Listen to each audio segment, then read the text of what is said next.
Ça va avec vous pour un 21e épisode. Je sais pas si ça s'entend dans ma voix, mais je suis terrassé cette semaine par un virus. Je pense que c'est mon déménagement qui m'a vidé et qui a mis mon système immunitaire sur la touche, mais c'est ça. J'ai été une partie de la semaine couché. Je sais qu'il y a beaucoup de virus qui circulent. Petit Miville en a ramené un, c'est probablement lui.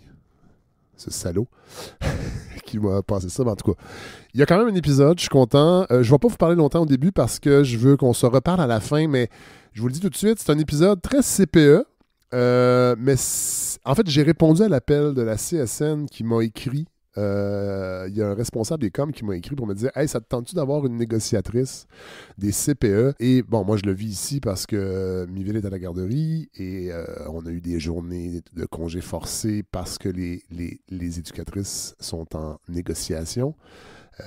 On en entend un peu parler dans les médias, mais pas tant. Alors, je trouvais ça intéressant d'avoir quelqu'un qui est dans la machine de négociation avec la partie patronale. Et en plus, God, vous le savez, God a été longtemps éducateur. Il est maintenant cadre en CPE. Alors, je l'ai invité. Je me suis dit que ça allait être intéressant parce qu'on allait aller au-delà de la simple présentation des revendications, puis qu'on parle vraiment, vraiment en détail des problèmes, des beautés de ce réseau-là, pourquoi il y a besoin d'amour. Et en tout cas, vous allez voir, ça fait vraiment, je pense, un segment très, très, très intéressant. Il y a Coralie Laperrière qui est là aussi. On a commencé ça vraiment, c'est chapeau de roue, l'épisode. J'ai même pas présenté tout le monde. Coralie, on va l'entendre dans une excellente chronique. Puis à la fin de l'épisode, il faut que je vous parle. Il faut que je revienne là-dessus parce que Coralie va faire le lien entre ce que j'ai envie de vous dire, entre autres. Puis j'ai une question à vous poser. Alors voilà, j'en dis pas plus. Je vous laisse avec donc Stéphanie Vachon, qui est négociatrice et éducatrice en CPE, et Godefroy et Coralie Laperrière pour ce 21e épisode. Puis on se retrouve au bout de tout ça.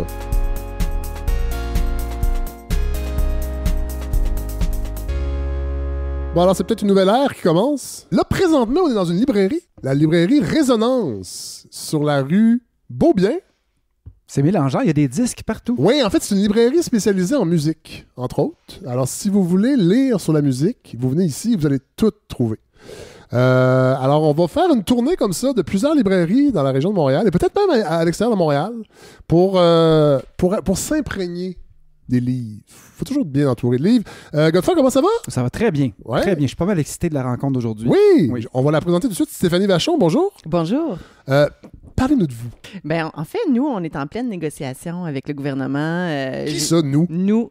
Je suis éducatrice à l'enfance, mais je suis surtout représentante du secteur des CPE à la F3S-CSN en pleine négociation avec le ministère de la Famille. Et là, on sera pas dans le dialogue comme à la presse. Là. On va pas donner le micro à la partie patronale. On va avoir un billet envers les CPE, envers le travail des éducatrices. Quoique je suis la partie patronale. Oui, c'est vrai. Mais vous avez déjà été oui. un éducateur. Oui. Et j'imagine que et je participe à une balado de gauche. Oui. Fait que je pense que les choses s'équilibrent un petit peu. Alors, vous n'aurez pas le point de vue des gouvernements. Les médias vont vous le donner, le point de vue. Mais on va donc commencer, Stéphanie Vachon, avec ce segment-là.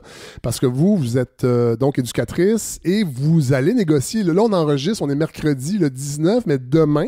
Évidemment, là, les gens, quand ils vont entendre l'épisode, ça va être déjà fait. Mais demain, vous êtes en négociation. Là. Oui, tout à fait. J'ai envie de commencer. Comment ça se passe? Des négociations dans un conflit comme ça entre le réseau des CPE et le gouvernement? Bien, c'est très complexe, en fait, nos tables de négociation, parce qu'on est vraiment vis-à-vis, juste là, très concret. Oui, non, c'est ça. À la table de négociation. D'un côté, il y a nous, la partie syndicale, qui sommes notre conseiller syndical et 3 personnes du comité de négo. Ouais. Et de l'autre côté, il y a le ministère de la Famille, il y a le Conseil du Trésor. Ah ouais, OK. Il y a, ils sont comme 10-12. Oui, ils sont vraiment beaucoup. Il y a 3 porte-paroles d'associations patronales qui sont en rotation, parce qu'il y a des associations patronales partout au Québec qui se sont jasées puis qui ont établi cette table-là. Ouais. Et il y a la porte-parole qui est nommée par le ministère de la Famille et le bureau de négociation gouvernementale, qui est un espèce de bureau où est-ce qu'ils ont centralisé la coordination des négos de tout ce qui est parapublic et public pour être sûr que tout le monde est sa même track. On a commencé sérieusement la négociation là, en mai 2024. À raison d'à peu près 2 à 3 journées de négo là, par mois. Et là, on est plus intensif, peut-être 1 par semaine. OK. On tombe à 4, 5. Ce qui peut confondre un peu les auditeurs, c'est qu'on a entendu dire qu'il y a déjà des ententes qui ont été bouclées, mais c'est pas avec votre syndicat. Donc, les CPE, les éducatrices, sont représentées par plus qu'un syndicat. Ah oui. Puis, si vous me permettez de vous expliquer toute la structure... vous êtes là pour ça. Oui, puis on a du temps. Hein? OK, excellent. Fait que les CPE, comment ça fonctionne? Il y a plus de 1000 CPE au Québec. C'est à peu près 1000 parce que j'ai demandé à ChatGPT, lui, il m'a dit 1600. Puis après ça, on a vérifié, puis c'était plutôt autour de 1000. Attends, es-tu en train de me dire que ChatGPT n'était pas précis? Oui, absolument. Incroyable. Oui. OK. Il nous a donné d'excellents chiffres de 2021. Oui, puis il y a toujours une confusion entre le nombre d'installations, le nombre de CPE, parce que chaque CPE peut avoir 2, 3 installations. Oui, voilà. Donc, mettons qu'il y a à peu près 1000 CPE au Québec. Il y en a 50% qui est syndiqué. OK. Seulement? Oui, seulement 50%. Puis juste tranche de vie, moi j'ai été éducateur pendant vraiment longtemps, à partir de 96, et j'ai jamais été dans un CPE syndiqué. J'ai été dans un CPE tout le long, puis on a toujours refusé de se syndiquer parce qu'on avait l'impression d'avoir un partenaire devant nous qui était la direction. Je suis devenu la direction après ça, puis cette impression-là est restée un certain temps. Ceci dit, ce CPE-là, aujourd'hui, est syndiqué depuis moins d'1 an. Puis le CPE où je suis maintenant n'est pas syndiqué. Puis à peu près ce qu'il y a de moins syndiqué possible. C'est le CPE d'une banque. Oui, c'est ça que j'ai dit. Mais donc, moi, j'ai jamais été syndiqué. En fait, le syndicat est dans un coffre-fort. J'ai jamais été syndiqué moi-même comme éducateur. Puis comme gestionnaire, j'ai jamais géré une équipe qui était syndiquée. Fait que ça, pour moi, c'est intéressant, tout ça. L'enjeu des éducatrices, c'est mon enjeu aussi. Je me vois pas du tout antagonisant les éducatrices. Là, je suis en équipe avec elles. Mais après ça, tout ce qui est système, comment ça fonctionne, moi, ça m'intéresse vraiment. Oui. Puis c'est vraiment drôle que tu le précises. Moi, j'ai été longtemps dans un milieu qui était non syndiqué aussi, en début de carrière. Et finalement, mon CPE s'est syndiqué en 2010. Et la plupart des CPE, des équipes qui se syndiquent, c'est vraiment parce qu'il va y avoir des difficultés avec la direction. Parce que leurs conditions de travail, c'est pas la direction qui va choisir le salaire, qui va choisir le nombre de vacances, c'est le gouvernement. Ah ouais, c'est l'étage plus haut. L'étage plus haut. Puis de plus en plus, on se rend compte que ça s'éloigne un peu, cette espèce de... Tu sais, historiquement, la gestion participative dans les CPE, les équipes qui discutent, les conseils d'administration, les directions, il y avait vraiment comme un esprit de communauté. Et de plus en plus, le gouvernement va s'immiscer dans la gestion et dans l'administration, dans le financement. Et de plus en plus, les directions vont juste dire, ben c'est pas moi qui l'ai décidé, c'est le gouvernement qui l'a décidé. Ça fait une drôle d'organisation du travail. Oui, parce que c'est qui le réel employeur au bout de la ligne? C'est le CPE, mais c'est parce que c'est lui le donneur d'ordre, c'est lui le donneur de conséquences, mais par contre, c'est pas lui qui va choisir combien de vacances il va donner, combien d'argent il va mettre pour ton salaire. Et de là, l'importance, après ça, de dire, ben avec qui on va parler finalement si on veut une augmentation de salaire? Ça tombe pas par magie, c'est pas le gouvernement. C'est un travail à faire là, pour la négociation. Bon, je me retiens, moi, de faire des pauses explicatives. Parce que la structure des CPE, les gens connaissent pas ça. Okay?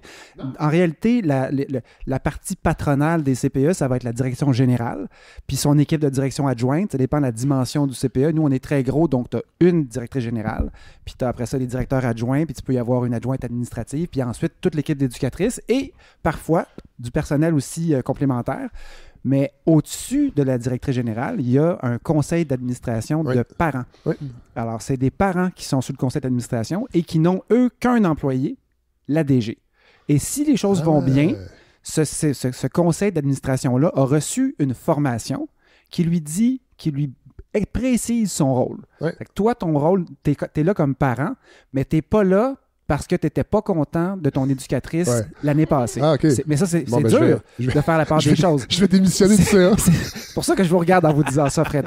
Mais c'est normal que certaines personnes arrivent là avec plein de revendications, mais en réalité, le CA est là pour être gardien des grandes lignes de la mission. Si c'est un CPE qui s'en va financièrement dans le mur, ils sont responsables de ça.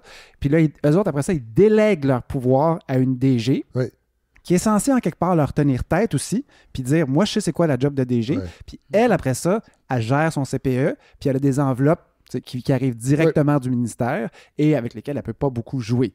Après ça, dans un CPE, il y a tellement de variabilité d'un CPE à l'autre, c'est assez incroyable. Et c'est peut-être Est-ce que c'est bon, ça? Je sais pas, Fred. Mais ce qui est Stéphanie Vachon, vous n'avez pas l'air sûr. Ce qui est difficile, c'est que... Puis moi, c'est ce que pour préparer l'entrevue d'aujourd'hui, moi, ce que j'ai fait, c'est que j'ai appelé beaucoup de monde. Moi, j'ai été formateur pendant des années pour le programme éducatif. Vous êtes préparé? Oui. Wow. C'est mon travail. Ben oui, bravo. Et puis, j'ai fait beaucoup d'appels, puis à chaque fois, je me dis, comment ça se fait que les DG se parlent pas plus que ça entre eux? Le réseau, comme tel, il est fragmenté parce que toutes les réalités sont différentes. T'en as qui ont des locaux dans une commission scolaire, d'autres qui ont des locaux dans une coop, ça leur coûte à rien, d'autres qui sont dans une banque, qui ont des loyers super élevés. Puis là, tu essaies de comparer les situations financières des CPE, puis on n'est pas capable. Mais par contre, tout ce qui est réseautage à l'intérieur des CPE, il y avait un regroupement des CPE à Montréal avant. Il n'y en a plus. OK. Il n'y a plus de regroupement des CPE. Alors donc... quand on parle de qu'est-ce qu'on pourrait mettre comme pierre d'assise pour que le réseau arrête de s'effriter, ben, un des éléments qui m'est resté, moi, de ce que j'ai fait comme petite recherche, c'est il devrait avoir des tables sur lesquelles les gestionnaires et l'équipe éducatrice aussi soient capables de parler d'une seule voix. Parce que là, en fait, ce qu'on entend, ce que les gens ont l'impression, c'est est-ce que les syndicats ont le point levé contre les directeurs généraux et les directeurs adjoints? Mais pas vraiment, parce qu'eux ont les mains liées. Donc, vous avez le point brandi, mais face au ministère. Oui, exactement. Puis, tu sais, je pourrais même m'avancer pour dire les directions générales ont tout intérêt à ce que notre négociation fonctionne. Ben oui. C'est eux autres qui vont avoir l'enveloppe budgétaire après pour gérer. Puis, si on réussit à obtenir des meilleures conditions salariales, ils vont avoir plus de facilité à engager du personnel. Ça va faciliter leur vie. Fait que c'est comme si tout le monde travaille dans le même sens. Bon. J'ai envie de plonger. Parlons de l'état du réseau actuellement. Parce que là, la convention collective, elle est échue depuis 2 ans. C'est ça que j'ai compris? C'est bien ça, hein? Oui. Bon. Puis, il faut se dépêcher parce que là, ce matin, dans les nouvelles, on apprenait que le gouvernement veut restreindre le droit de grève et de lock-out des organisations gouvernementales. Oui, partez-moi pas là-dessus. Non. Vous reviendrez pour parler de ça. Vous êtes négociatrice, Stéphanie Vachon. Le réseau, qu'est-ce qu'on peut en dire là, présentement aujourd'hui? Oui, le réseau va mal. Je pense que c'est pas un secret pour personne. Le manque de place et surtout le manque de personnel. La pénurie de personnel est vraiment aggravée et on sent qu'on a comme perdu le contrôle parce qu'elle fait juste s'aggraver de plus en plus, malgré le fait que le gouvernement dise « Hey, tu sais, on a fait un gros rattrapage salarial dans la dernière négociation. Tu sais, nous, ce qu'on a réussi à obtenir, c'était vraiment... ça a été des augmentations salariales différenciées, puis ça a été beaucoup pour celles que ça fait super longtemps qu'ils sont là, celles qui étaient au top de l'échelle. Parce qu'on avait subi énormément de compression budgétaire. Entre l'époque création du réseau, essor du réseau, investissement, développement, au Québec, on croit au CPE, ça va bien. On est un modèle unique. Exactement. Unique au monde.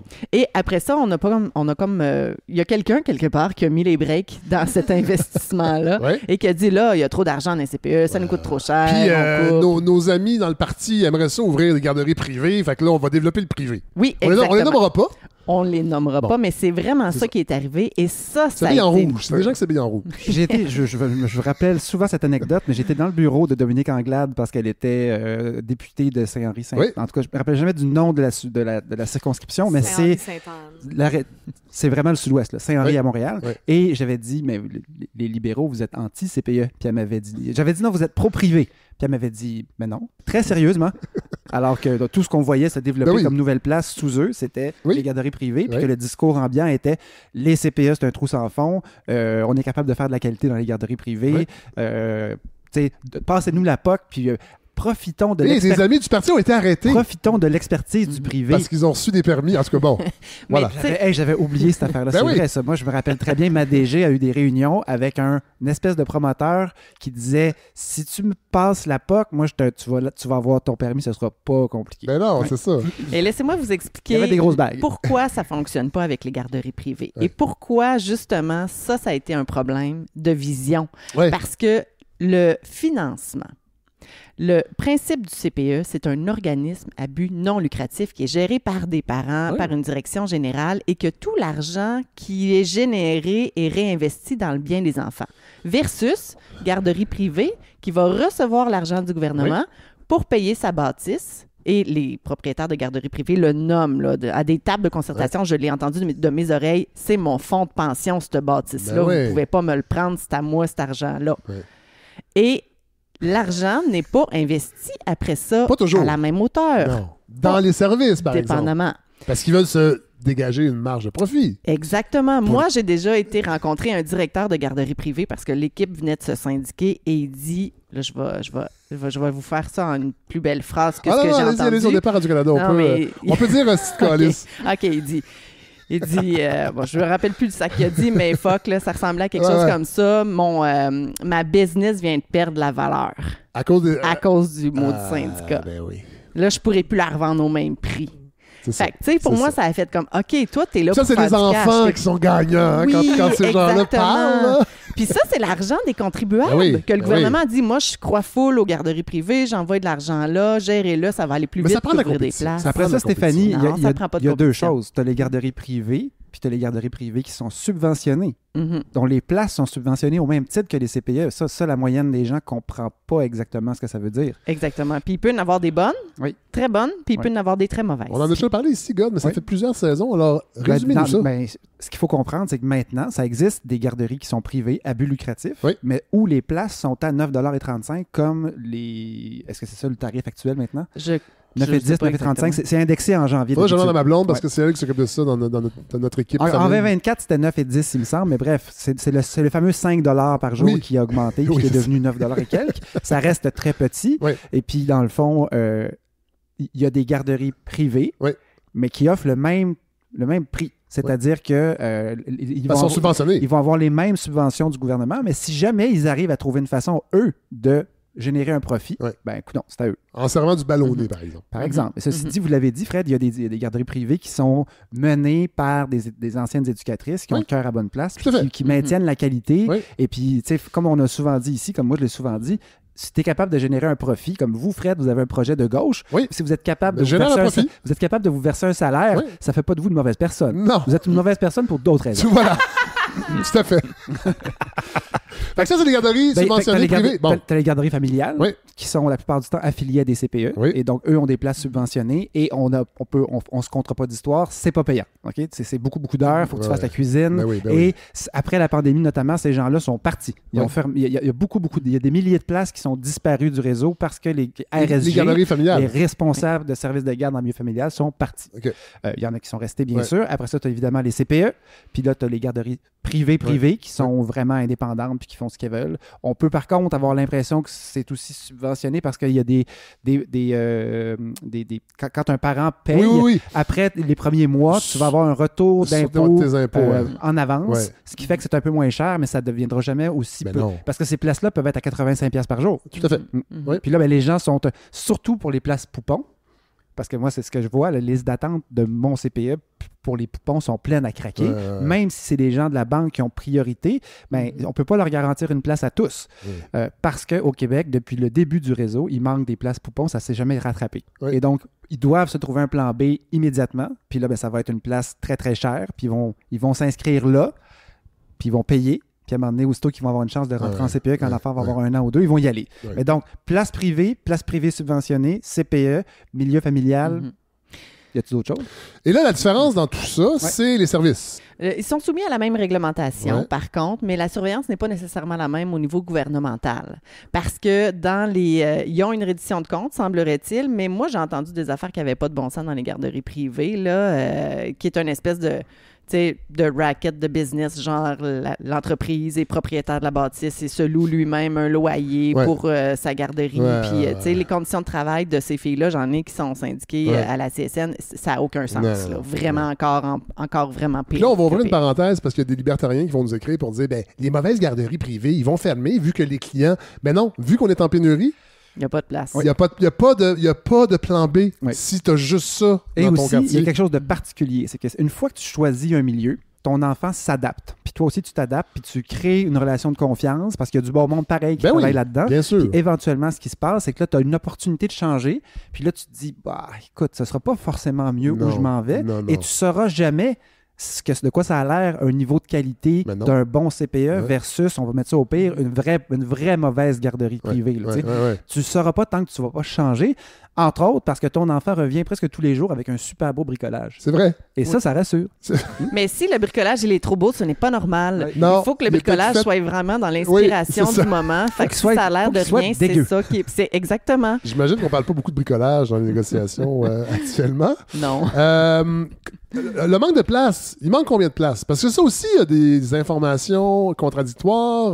C'est vraiment drôle parce qu'il ne faut pas se fier uniquement à ce qu'on entend de la ministre qui est vraiment fière de son bulletin. Là, c'est quelle ministre qui s'occupe des... C'est Suzanne Roy, la ministre de la Famille. Okay. Moi, ce que j'ai entendu, c'est qu'il restait encore un manque de 30 000 places et que la ministre avait comme mandat... Mais pas en CPE, c'est des places point. Place, point. Oui. Exactement. Ouais. Et la ministre avait un mandat d'en créer comme 37 000, je crois. Et elle est vraiment fière là, parce qu'il en reste juste 30 000. Nous, on a fait beaucoup de représentations pour que ces garderies non subventionnées-là soient transformées directement en CPE pour qu'on enlève l'élément abus lucratif pour que justement l'argent aille aux bonnes places. Bon, la qualité des services, on en a un peu parlé. Il y a des normes qui sont souvent garanties dans les CPE, mais en même temps, en contexte de pénurie, souvent les CPE ne sont pas capables non plus de répondre aux normes. Puis, je vais ouvrir une parenthèse, nous, on le vit présentement, puis c'est pas de leur faute, on comprend, mais on n'a pas l'impression d'être dans un CPE qui respecte sa mission. Et on pourrait décrire ça comment? C'est quoi qu'est-ce qu'on voit? Très peu de sorties. Okay. Roulement de personnel. Beaucoup sont partis en congé de maladie. Ils ont de la difficulté à se faire remplacer par des gens. Fait que l'année passée, là, à chaque semaine, on voyait 2 ou 3 nouveaux visages d'éducatrices dans le groupe de Miville. Ben, je t'invite à le garder, ce segment-là. Ah ouais? Oui, parce que non, mais c'est un témoignage de la réalité. On n'arrête pas de le dire, comment ça va pas bien, mais ça, c'est je veux pas lancer la pierre à la direction. Non, la problématique, c'est parce qu'il manque de personnel qualifié. C'est ça. Présentement, le monde que dans ton CPE, là, c'est du personnel qui est majoritairement non qualifié, probablement. Qui est à peine majoritaire au niveau de l'âge. Hein. La passion de quelqu'un, pour vrai...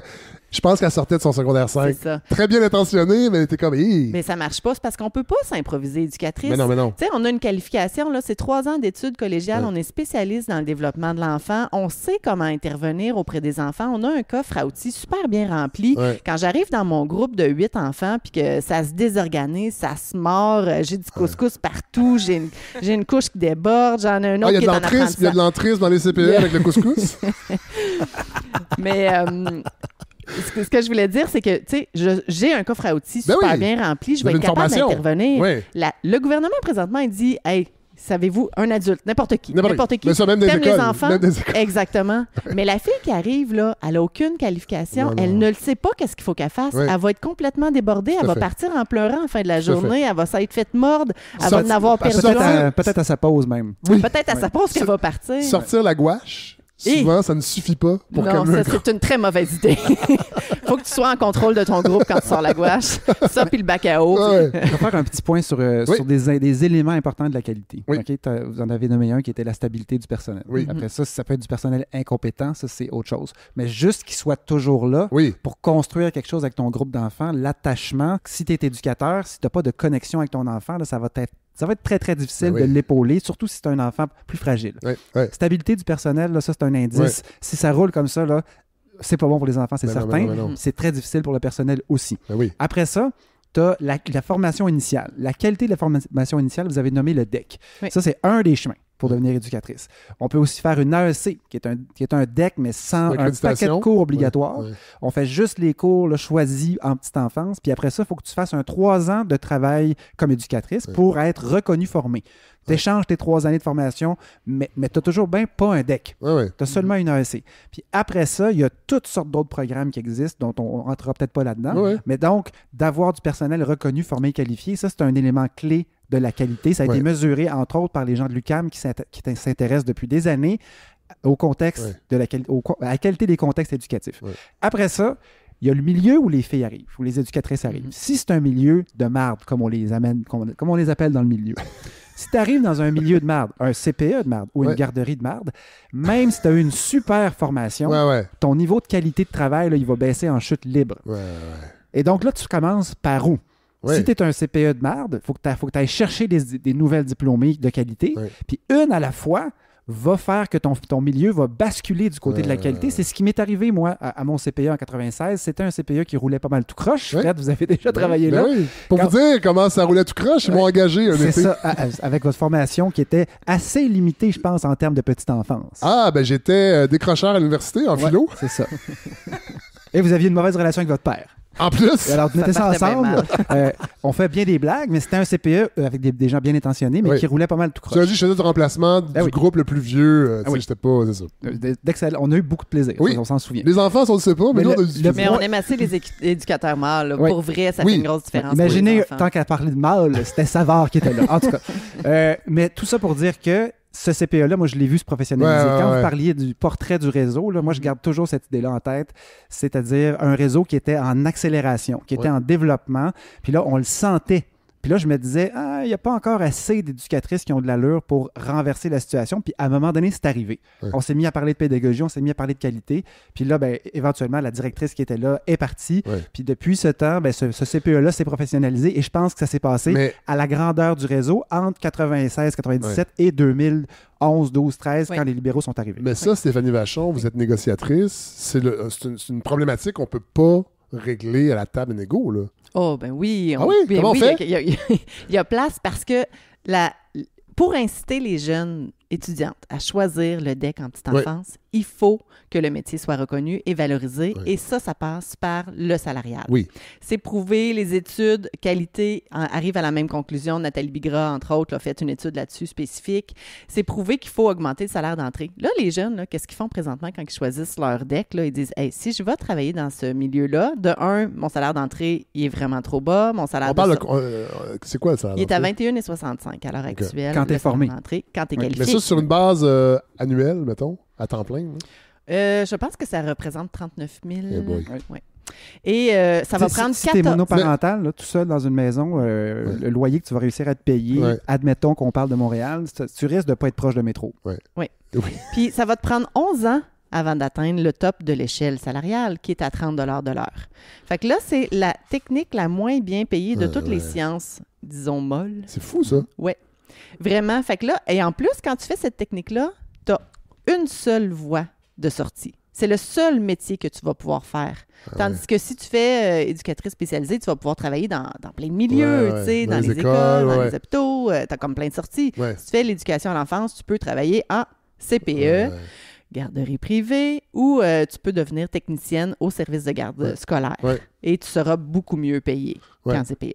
Fait que s'il y avait une réelle valorisation du métier, si le gouvernement prenait ça pour vrai là, en main et disait, coup de barre. Mais ils le font pas parce que ça coûte trop cher. Ils le font pas parce qu'ils veulent pas investir en petite enfance. On est comme l'enfant pauvre du secteur public. Là. On est comme un parapublic, toujours traité un peu différemment. Corinne Laperrière? Oui, ben moi je voulais dire parce que j'ai animé la manifestation de ma place au travail en juin dernier. Puis je voulais dire 2-3 petites affaires là, justement là-dessus. Oui, go! Ben, premièrement, si les parents veulent se mobiliser, les parents peuvent se mobiliser puis appuyer les éducatrices par exemple, en s'impliquant dans ma place au travail, qui fait des manifestations puis qui fait aussi de la pression au niveau du gouvernement pour avoir plus de place. Puis on en a parlé un peu, mais j'ai ma tuque féministe en ce moment que tout le monde m'a déjà vu avec. C'est un enjeu féministe important, les garderies. Non seulement les éducatrices sont majoritairement des femmes, mais c'est aussi que les femmes vont devoir rester à la maison quand elles n'ont pas de place au travail. Donc, il y a vraiment aussi un gros enjeu féministe là-dedans qu'on parle pas. Puis je serais toujours curieuse de voir, est-ce que le gouvernement agirait plus rapidement si les éducatrices, c'était des garçons et si c'était les garçons qui restaient à la maison pour s'occuper des enfants. J'ai l'impression que ça serait différent un peu. Puis aussi, les femmes immigrantes, beaucoup, vont travailler aussi dans les garderies et aussi vont être... Avec des voiles? Oui, ça va faire bien peur au gouvernement. Ça, exactement. Fait il y a aussi l'enjeu de l'immigration qui est important parce qu'ils vont souvent, il y a des gens, justement, des personnes qui viennent d'arriver qui vont prendre ces emplois-là qui sont moins bien rémunérés parce que c'est la seule chose qu'ils peuvent faire en arrivant. Et aussi, les femmes immigrantes qui arrivent au Québec, des fois, ils n'ont pas le droit à, justement, des subventions, les garderies subventionnées. Des fois, ils n'ont pas le droit de ces avantages-là. Donc, elles font des garderies en milieu familial. Et là, on arrive dans une espèce de cercle vicieux où il y a des femmes immigrantes qui arrivent, qui peuvent pas vraiment rentrer dans un autre marché de l'emploi que celui-là. Et là, elles restent dans la pauvreté. Et bon, on arrive dans un cercle vicieux comme ça. Fait que, Bref, je vais juste le dire aussi. Et en plus, en ce moment, vous disiez peu de sorties scolaires avec les CPE. Ben, le Théâtre Jeunesse a dit récemment, on l'a vu dans la presse, qu'il n'y a pas d'argent en ce moment dans le Théâtre Jeunesse. Et c'est entre autres à cause qu'il y a de moins en moins de sorties de garderie. Ah, mais moi, je parlais même de sorties dehors. Là. Ah oui, ben c'est pas besoin d'aller dans un théâtre. Là. Mais imagine... Juste sortir dehors. Oui, mais imaginez comment tout ça est relié.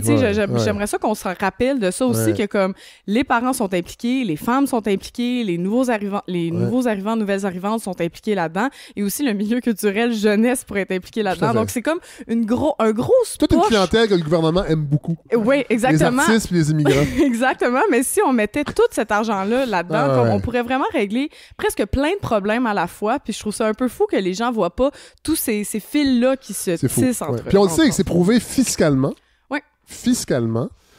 que des gens travaillent, que des femmes travaillent, ça rembourse facilement le coût des CPE. Godefroy, vous levez la main. Faut que je tape sur un clou qu'on a déjà fait souffrir beaucoup ici, ce pauvre clou, mais c'est bien si on peut soulever l'enjeu sur le plan économique, c'est-à-dire ce ne sera pas compliqué. Ma place au travail, Christy, c'est pas ma place en garderie, c'est ma place au travail. Ouais. Est-ce que je peux travailler? Non, je peux pas parce que j'ai pas... Trouvez-moi une place pour mon enfant. Ouais. Puis là, il y a vraiment un risque d'ouvrir des places en accéléré qui ne seront pas des places de qualité. Ouais. Puis là, il faut revenir à ce que Camille Bouchard disait, qui a écrit Un Québec fou de ses enfants, qui est vraiment un penseur derrière l'idée même des CPE. Ouais.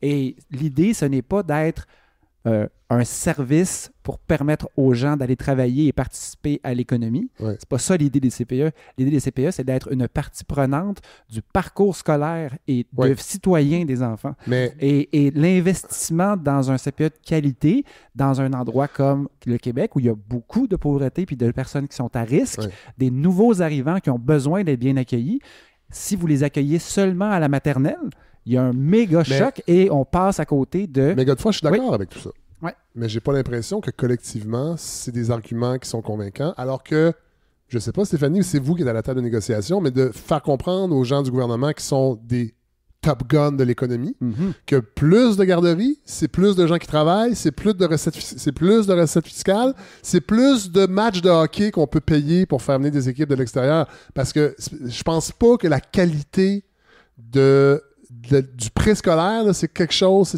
c'est une corde sensible chez les... Tu sais, on a un des systèmes scolaires les plus inégaux en Occident, puis personne ne veut changer ça. Fait que je suis pas sûr que c'est le meilleur argument. C'est pour ça que je parlais... Mais ce que je veux dire, c'est que... Mais vous avez raison! Admettons qu'on disait, parfait, on met l'accent sur cet argument économique-là. Faudrait trouver une façon de leur en passer une petite vite, puis de les obliger à ce que ces places qui ouvrent soient des places de qualité. Non, tout à fait. Oui, mais là, Stéphanie Vachon, vous êtes à la table de négociation. Présentement, là, vous travaillez sur quoi? C'est quoi les grands enjeux? Oui. Bien, en fait, présentement, tu sais, toutes les demandes qu'on a déposées, nous autres, le gouvernement les refuse dans sa totalité. Ah ouais. Et on a sur la table l'offre salariale de mai 2024 là, qui est à 12,7 % D'augmentation. C'est ça. Ouais. Donc, on a beaucoup de discussions au niveau des besoins qu'il y a sur le plancher. Il y a beaucoup d'enfants à besoins de soutien particulier. Il y en a vraiment de plus en plus. Ouais. Et vraiment, ce que les filles nous le disent, puis tu sais, je vais encore dans mon milieu, je le vois là. Ce qu'on voit, là, c'est qu'il y a cette multiplication-là et qu'on n'a pas d'aide. On n'arrive plus à passer au travers nos journées de façon zen et paisible et dans la bonne humeur parce qu'il y a toujours un élément qui vient faire en sorte que le groupe va se décomposer parce que tu as un enfant qui te demande toute ton attention. Puis qui a des besoins particuliers puis qui n'a pas de service pour lui. Exactement. L'allocation pour les enfants qui ont des besoins de soutien particulier, est-ce qu'elle est bien utilisée? Combien on en a? Puis souvent, ça va prendre un diagnostic. Combien d'enfants n'ont pas encore été diagnostiqués et ont besoin de cette aide-là, de cet accompagnement-là, d'un ratio 1-1, là, d'être capable d'avoir quelqu'un qui vient heureusement, faire le système de santé, ça va bien. Fait qu'on sait qu'au moins, on peut compter sur... Blague! On demande si tu as des heures pédagogiques parce que... Ça veut dire quoi, ça? Des heures pédagogiques, c'est pour faire toute notre planification et tout préparer parce que, dans le fond, c'est ça qui fait toute la différence entre garder et éduquer. Les enfants sont pas juste garochés dans le local parce que si tu leur mets 3-4 jouets puis que tu planifies pas tes affaires, ils vont juste s'entretuer à la fin de la journée. Puis ils vont se traiter de caca. C'est ça. Tu n'en viendras pas à bout. Les plus futés. Oui, c'est mon quotidien. Mais il y a vraiment un souci pédagogique. On est vraiment dans le travail très poussé. On va faire notre planification en fonction des besoins des enfants, du développement, où est-ce qu'ils sont rendus parce que chaque enfant est unique. chaque enfant est le premier agent de son développement, il apprend par le jeu, comment je vais placer mes ateliers parce que je veux stimuler telle affaire chez tel enfant. J'ai remarqué que lui, au niveau du langage, c'est plus difficile, je vais apporter tel élément. Fait que c'est un travail qui est vraiment approfondi pour la travailleuse, pour l'éducatrice. Et il y a des normes de plus en plus sévères. Maintenant, on a un dossier de l'enfant à faire. Avant, c'était juste un rapport aux parents, dépendamment des CPE, c'est pas chromé égal. Et encore là, même si on a une réglementation qui vient nous obliger de faire un dossier 2 fois par année, c'est pas chromé égal quel dossier qui sera utilisé. Et il y a beaucoup de travail en amont à faire, beaucoup d'observations. Il faut vraiment que tu prennes en note les faits observables. Il a dit telle affaire dans tel contexte avec tel ami, parce qu'il faut que je le prenne en note sur mon petit post-it, parce que je vais falloir que je le dise aux parents le 15 décembre. Fait que ça, c'est ça prend du temps. On peut pas le faire sur le fly, à la lueur de la fenêtre, pendant qu'on essaye d'endormir les enfants. C'est ça. On a déjà une pause à essayer de se gérer, puis être obligé de s'auto-gérer parce qu'il y a eu trop de coupures, puis là, je suis toute seule pour remplacer le groupe d'à côté en même temps que j'ai mon groupe pendant qu'elle apprend sa pause. C'est l'enfer. Fait que ça, c'est un enjeu de négociation. Oui. Sinon, est-ce qu'il y en a d'autres? Bien, au niveau salarial, bien entendu. Là, nous autres, on demande à avoir un rattrapage avec le secteur public. Parce que dans la dernière négo, on a un peu scrappé notre relativité salariale qu'on voudrait replacer. Ça, c'est les emplois tous les uns par rapport aux autres parce que on parle beaucoup des éducatrices, d'ailleurs, depuis le début du balado, mais un CPE, ce n'est pas que des éducatrices. Il y a une responsable en alimentation qui ferait 2 fois plus si elle allait dans le réseau public, qui travaille toute seule, qui se fait toujours couper son budget sur qu'est-ce qu'il faut qu'elle fasse de la magie, là, vraiment, pour faire un repas qui est super équilibré, qui va respecter l'ensemble des allergies. Elle gère les allergies. Et il y en a-tu des allergies? Il y en a de plus en plus. Moi, j'appelle ça des caprices. Non, pas du tout. Viens donc en tuer une coupe dans mon CPE, tu sais. Non, ça n'a aucun sens. Puis tout le personnel de bureau travaille super fort et invisible. Là. À la dernière négo avec le gouvernement, on disait non, tu peux pas augmenter juste les éducatrices. Ça a été l'enjeu de notre bataille de dire, hey, il n'y a pas juste des éducatrices. Ces femmes-là, dans le bureau, ils sont essentielles. C'est eux qui font les inscriptions, c'est eux qui vont tout gérer l'administratif. Puis lui, le gouvernement, il nous dit, mais moi, j'en ai pas besoin d'eux autres. C'est des éducatrices que j'ai besoin. Fait que ça, tu sais, quand je disais au début, là, le portrait des CPE, là, c'est intéressant de savoir que tous les non-syndiqués bénéficient de nos luttes. Monsieur, madame, tout le monde nous voit en greffe, font comme, les syndicats, vous êtes tout le temps en train de vous plaindre. Mais si nous, on n'était pas là, le réseau des CPE n'aurait pas de conditions de travail. Le gouvernement, il ne donnerait pas, comme par magie, ces conditions. En fait, c'est que non, mais c'est au-delà de ils veulent pas payer. J'imagine qu'il y a autre chose derrière la stratégie du gouvernement. Là. Je sais pas, en fait, c'est très complexe. On a de la difficulté à comprendre c'est quoi sa stratégie présentement parce qu'il il nous présente pas nécessairement, comme je disais, l'offre de l'autre centrale. Il fait juste nous dire, ben là, tu as trop de demandes, enlève tes demandes si tu veux que je te présente quelque chose. Je comprends pas pourquoi ils traitent le réseau des CPE différemment du secteur public. Puis là, je parle pas juste de nous offrir le résultat de la dernière négo. Mais ça veut dire quoi, différemment du secteur public? Puisque les CPE, c'est pas le secteur public? Les CPE, c'est une espèce de parapublic, vu que c'est presque à 100% subventionné par le gouvernement. Pourquoi il va 100% subventionner l'école, tout le réseau scolaire, puis les CPE, il va donner de l'argent, mais il va dire, vous autres, ça va juste être la même affaire, mais en moins. Tout ce qu'il nous offre à la table est toujours en moins, en version édulcorée. Ça, c'est problématique. Il faut qu'ils reconnaissent que sans le réseau des CPE, sans toute la petite enfance au Québec, là, le réseau scolaire, ça fonctionnerait pas nécessairement. Stéphane Vachon, merci d'être venu nous parler de tout ça. Merci, je vous laisse aller parce que vous alliez négocier. Là. Oui, vous allez manquer une bonne émission. Merci beaucoup pour l'invitation. Bye. Bon, Coralie Laperrière, faites-nous rire. Là. Je suis là pour ça. Bon, aujourd'hui, j'avais envie de faire une chronique pleine d'espoir. Ah oui, hein? Ouais, je voulais encourager les gens à se mobiliser face à la montée du fascisme. Mais finalement, je suis tombée sur des chroniques de Christian Rioux puis Emmanuel Latraverse, puis ça m'a donné envie de m'asseoir dans un banc de neige puis d'attendre la souffleuse. Fait qu'on va parler de ça à la place, OK? Les États-Unis vivent des inégalités de richesse inégalées que l'homme le plus riche au monde est en train de couper dans les lunchs d'enfants défavorisés. Tout ça arrive et que le président se calisse ouvertement des droits humains. Il y a des chroniqueurs et chroniqueuses au Québec qui, eux, pensent qu'on devrait s'inspirer plus des États-Unis. Non, mais je trouve que c'est un bon timing. Non, mais c'est étonnant. En fait, les chats sortent du sac. Oui, il était pas très bien caché. Non, mais là, je suis comme... OK. On sait qui... on a l'air juste. Oui, vraiment. Et c'est quand même du jamais vu que des chroniqueux trouvent qu'on devrait faire comme les États-Unis. Non, mais tu sais, c'est comme un adolescent qui veut pas porter de bottes d'hiver parce que les cools à l'école, ils en portent pas. Sauf que les cools à l'école qui portent pas de bottes d'hiver, c'est pas parce qu'ils sont cools, c'est parce que leurs parents sont absents ou irresponsables. Pour moi, c'est pareil avec les États-Unis. Et on va commencer avec Fred, avec votre préféré, Christian Rioux. Ah, mon Dieu. Dans Le Devoir, qui a publié à la Saint-Valentin un article qui s'intitule « Rupture de contrat ». Et normalement, je lis jamais Christian Rioux, mais ces temps-ci, j'essaie de diminuer ma consommation de réseaux sociaux. Mais parce que je suis quand même accro à mon cellulaire, je me suis mise à lire des chroniques impertinentes puis écouter toutes les vidéos dans l'application Météo Média. Ne faites jamais ça en tempête. Puis là, tu regardes. En fait, je vais jamais sur Météo Média pour savoir la météo. Quoi? De la lave? Moi, j'ai vraiment un problème. Là, je regarde tout. Puis c'est comme 22 pubs de char avant que tu l'ouvres. Et j'avoue que j'ai cliqué sur la chronique de Christian Rioux, surtout parce que le sous-titre était pour moi un bon clickbait. On ne combat pas le racisme par le racisme sans mettre à mal le contrat social. Ah, mon Dieu. Pour moi, un homme blanc qui crie au racisme anti-blanc, c'est comme un vidéo de chien avec des lunettes de soleil. Tu le sais que ça va être niaiseux, hein? Tu sais, comme quelle discrimination t'as vécu, Christian Rioux? T'étais pas sur le beat à ton cours de merengue? Puis... je pense que le merengue, c'est trop exotique. Sûrement. Il doit prendre des cours de menuet, lui. Là, j'ai un cours de menuet dans la tête comme image, c'est fabuleux. Non, mais, puis d'abord, je tiens à dire que, c'est ça, les mesures de diversité et inclusion sont pas parfaites. Tout le monde, tu sais, c'est pas parce qu'il y a un couple interracial lesbien dans une annonce de banque qu'on s'approche de l'égalité, là. C'est comme un band-aid sur la fracture ouverte qu'est le capitalisme patriarcal et suprémaciste blanc. Mais pensez que tous les hommes cis hétéros blancs ever sont en poste parce qu'ils l'ont 100% mérité, c'est se mettre un doigt dans l'œil jusqu'au coude, OK? Et les gens qui sont contre le fait que certaines personnes aient une job à cause de leur genre ou de leur couleur de peau, c'est souvent des gens qui ont une job à cause de leur genre et de leur couleur de peau. Donc, dans le torchon numérique de Christian Rioux, il commence en parlant d'un ex-employé de Google qui a critiqué l'entreprise pour sa vision sur la diversité et inclusion, et il dit ceci: le jeune diplômé de Harvard osa avancer l'hypothèse que les hommes et les femmes sont par de nombreux aspects différents biologiquement et que ces différences ne sont pas uniquement construites socialement. Il en concluait que ces différences pourraient partiellement expliquer pourquoi nous n'avons pas 50% de représentation féminine dans les secteurs techniques et aux postes de direction.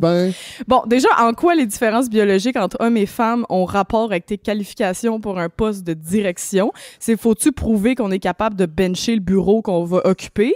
C'est-tu notre craving de chocolat une fois par mois qui fait qu'on n'est pas capable de lire des rapports? By the way, tout le monde est d'accord que les hommes et les femmes sont différents biologiquement. Faut vraiment jamais avoir vu la table d'une artisane féministe dans un marché d'art qui célèbre le corps des femmes en vendant des boucles d'oreilles en forme de toton imparfait puis des vulves en sacoche crochet, OK? Puis c'est entre autres pour ça... J'ai jamais vu ça au marché Saint-Michel, au marché aux puces. Pas au marché aux puces, mais tu sais, un petit marché d'art Angus, là, il y a des ou un pop-up vintage. Oui, il y a de la vulve en crochet qui se donne là. Pour vrai, il y a comme 14 tables de ça. Bon, puis... Ma vie sociale est incomplète. Oui. C'est ce que je réalise. Là. Vraiment. En tout cas, c'est entre autres pour ça qu'il y a un paquet de féministes qui demandent que les études en santé s'intéressent au corps des femmes puis qu'on fasse pas juste assumer qu'on a le métabolisme d'un homme pas de pénis. Là. Chose qui va être difficile à faire pour les chercheurs aux États-Unis depuis que Trump a interdit le mot femme dans les articles scientifiques. Je m'attendais à ce que Christian en parle. Ils en ont pas parlé encore. Non. Puis Sophie Durocher, elle trouve pas qu'on efface les femmes quand on fait ça. Non. C'est curieux quand même. Et un des exemples des programmes de DEI pour Christian Rioux, c'est celui-ci. Comment expliquer à un fils d'ouvrier des quartiers pauvres qu'on lui a préféré une femme noire de Westmount pour des raisons de diversité sans provoquer chez lui une révolte parfaitement légitime? Déjà, de quel job tu parles, Christian? Oui. C'est quoi cette situation complètement hypothétique qui s'appuie sur des bases aussi bancales que le désir des ministres de la CAQ de se représenter, là?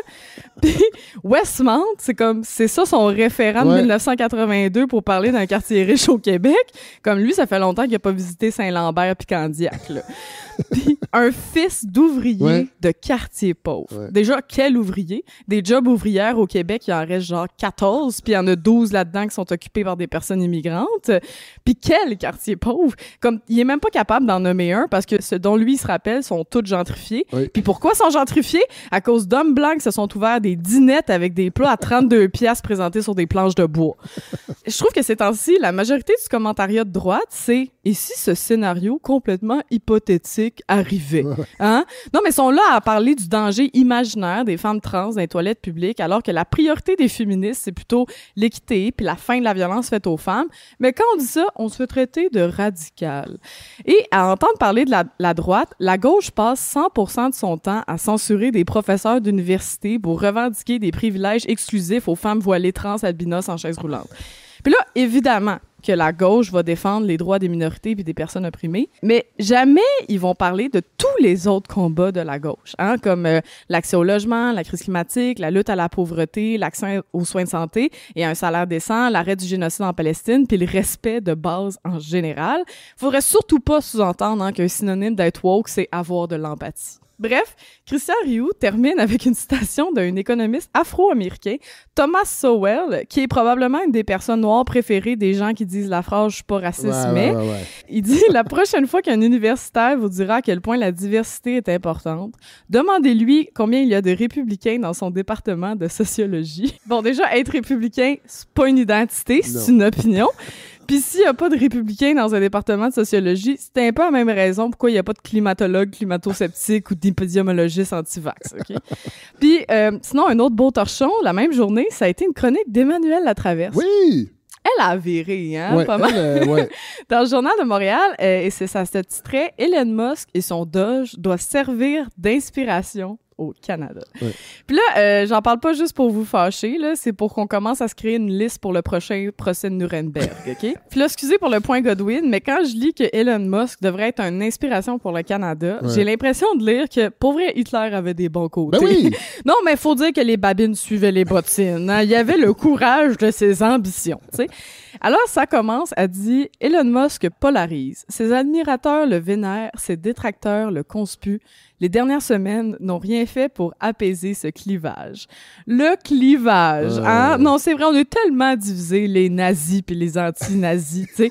Pourtant, je suis sûre qu'on a plein de points communs, genre l'appréciation d'un bon chocolat chaud un soir de tempête.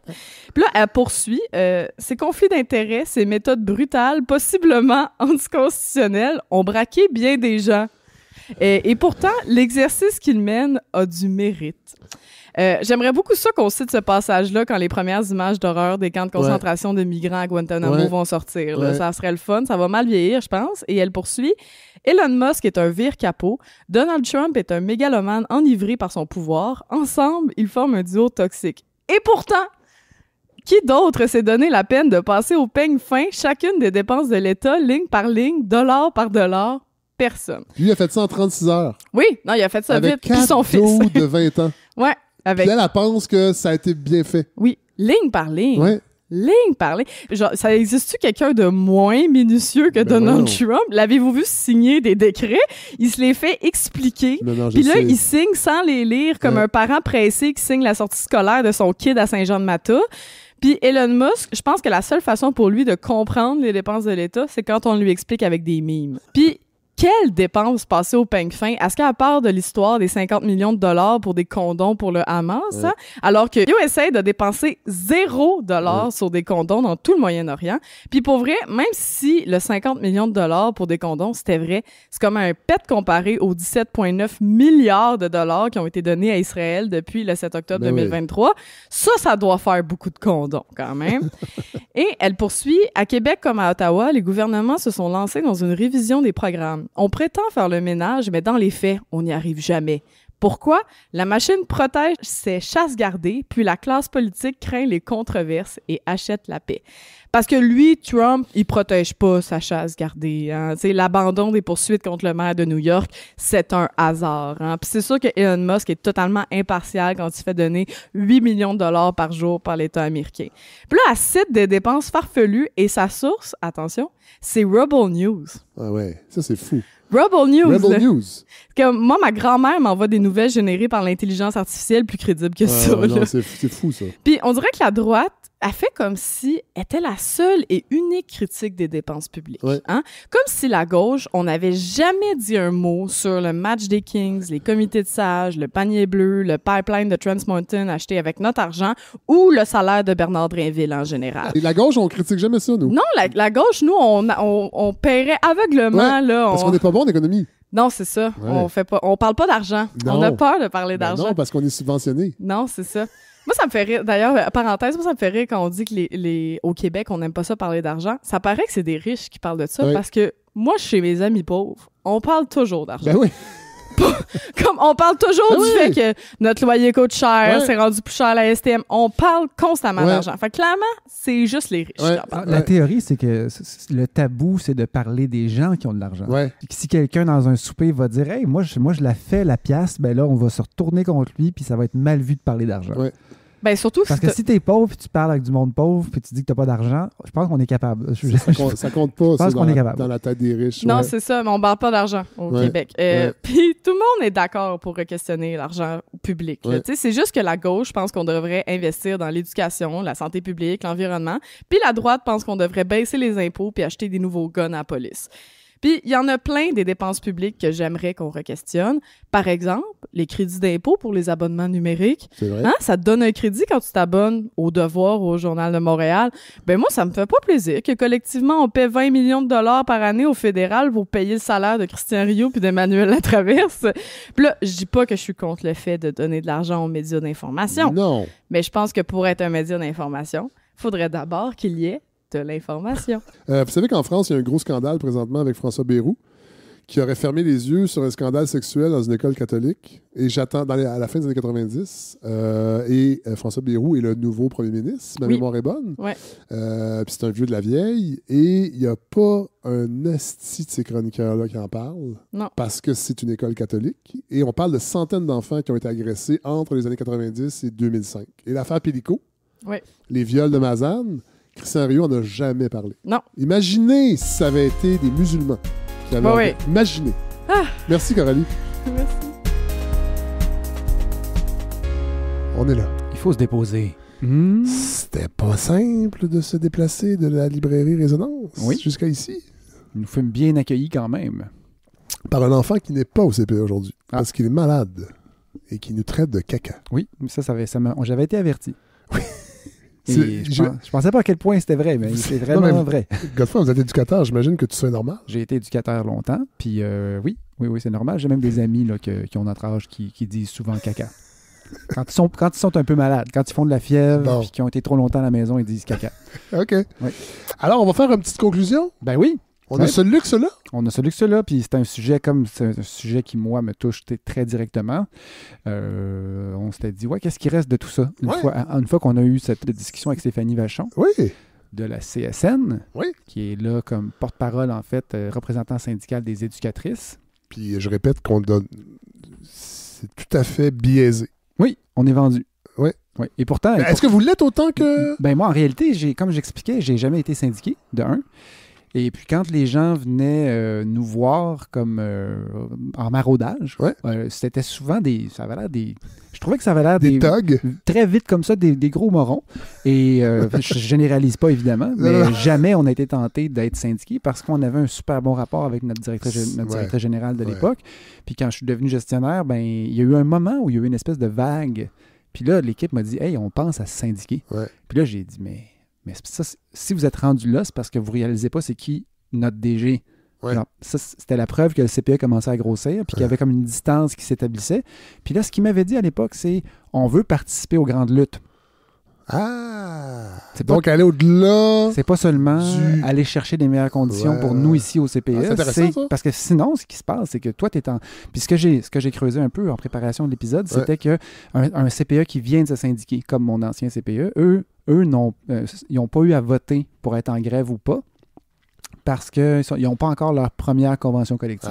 Mais un CPE qui serait syndiqué, qui a sa convention collective, ne va pas forcément être en grève, même s'il est affilié à la CSN. ils doivent voter. Ah ouais, je comprends. Alors, les gens qui ont une carte de membre CSN sont sollicités pour voter. Ceux qui sont un peu frus contre le syndicat et qui ne croient pas à ça peuvent très bien ne pas y aller. Fait que là, tu peux avoir aller voter. Oui, c'est ça. Tu peux avoir 3 personnes d'un CPE qui se pointent puis qui décident de voter puis d'être pour la grève ou contre. Fait que c'est ça qui fait que c'est pas tous les CPE, même affiliés, qui sont en grève en ce moment. Et puis, il y a d'autres CPE qui pourraient carrément décider en discutant avec leur conseil d'administration. C'est ce qu'on avait fait en 2015 quand c'était Couillard qui était là. On n'était pas syndiqué. On avait quand même débrayé. Non, c'était Charest. On avait débrayé une journée avec l'appui du CA. Donc, les parents étaient derrière ce choix-là. Fermer le CPE une journée complète, mais c'était il y a bien longtemps. Et dans un autre CPE que celui que j'ai en ce moment. Mais bref. Mais les parents sont souvent solidaires. Moi, je le vois, tu sais, j'ai des griefs envers le CPE actuel. Mais je suis extrêmement solidaire des éducatrices. Mais c'est qu'en fait, c'est que gérer un CPE, c'est de gérer des mauvaises conditions en ce moment. Oui, c'est ça. C'est ça qu'il faut comprendre. C'est gérer un milieu qui est sous-financé. Puis là, moi, il faut bien être transparent. Moi, je ne gère pas des budgets. Moi, je suis le directeur adjoint d'une installation sur 3 et j'ai le chapeau particulier de la pédagogie. Il y a une autre directrice adjointe qui, elle, est responsable d'administratif, puis elle touche un peu plus au budget. Mais il y a des... C'est ça que je me disais. Qu'est-ce qu'on peut bien raconter à notre public, nos auditeurs, qui sont sans doute déjà sympathiques à la cause des éducatrices parce qu'on en a déjà parlé ici, parce qu'ils sont plutôt à gauche. Puis ils ont les enfants qui vont dans des CPE, probablement. Les chanceux. C'est quoi? Oui. Les chanceux. C'est vrai. Parce que, tu sais, dans le fond, le problème aussi, c'est que les CPE devaient être un maillon, comme disait Camille Bouchard, du système d'éducation, une préparation à la vie scolaire. Puis quand je pense à tous les néo-québécois qui arrivent puis qui doivent s'inscrire sur la place 05, je te garantis qu'ils ont de la misère. Puis après ça, est-ce que ces gens-là ont accès à des CPE, par exemple, comme le mien en milieu de travail? Pas du tout. Et là, ce que ça veut dire, c'est que parmi tous ces gens qui n'ont pas de place en CPE en ce moment, qui en auraient besoin, bien, il y a ces gens-là. Fait que les CPE ont, puis ça a déjà été étudié. Ça pourrait peut-être être un élément d'intégration intéressant, les CPE. Absolument. Puis il y a des endroits puis il y a des endroits comme des quartiers où il y a une belle intégration entre le communautaire puis les CPE, ce que moi je vivais dans mon ancien CPE. Bien, il y a des ententes protocoles entre le CLSC puis le CPE pour qu'on réserve des places pour des familles pour différentes raisons. Et donc, ça fait partie des enjeux qui sont évidemment pas débattus parce que là, en ce moment, ce dont on parle, c'est beaucoup plus les conditions de travail des éducatrices, puis c'est normal. Oui, tout à fait. Mais après ça, il y a un enjeu qui n'a pas été soulevé, mais c'est celui des agences. Parce que, tu sais, les fameuses agences dans le système de santé, moi, ça fait 10 ans que je vois ça aller, je me dis, aïe, non, mais on va vivre la même chose. Les conditions de travail deviennent plus difficiles dans les CPE. Puis là, les éducatrices se disent, puis si jamais ça t'arrive une fois, tu es remplaçante sur appel, formée, qualifiée, il y a tellement de travail partout.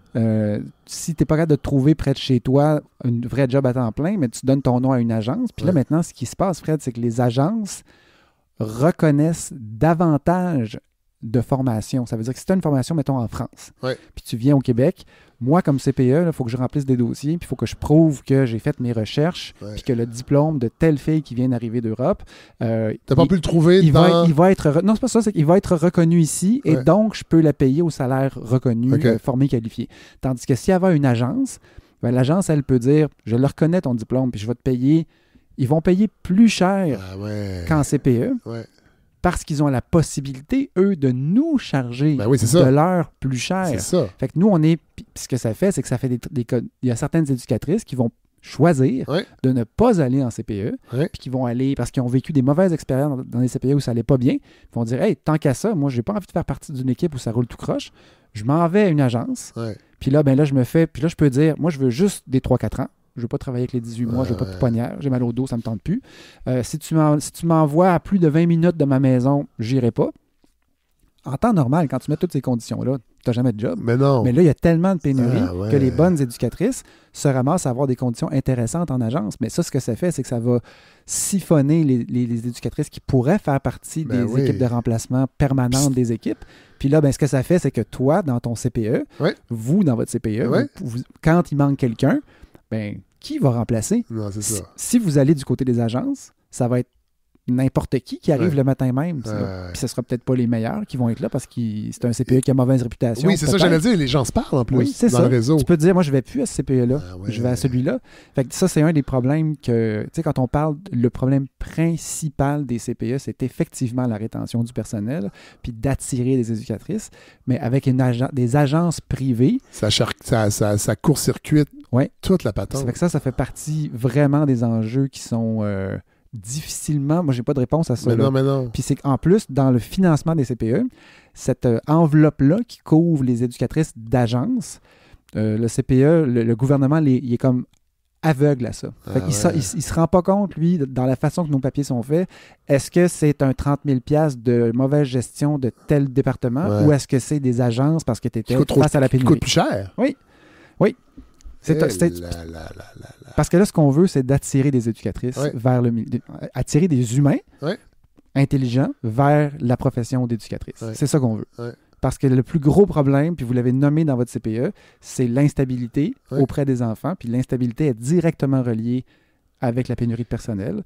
Puis un CPE qui n'est pas attractif, ben, va faire partie du problème parce que les gens qui sont là vont dire « Hey, j'ai pas envie d'être éducatrice, moi. » Puis ils vont s'en aller. Ah non, c'est ça.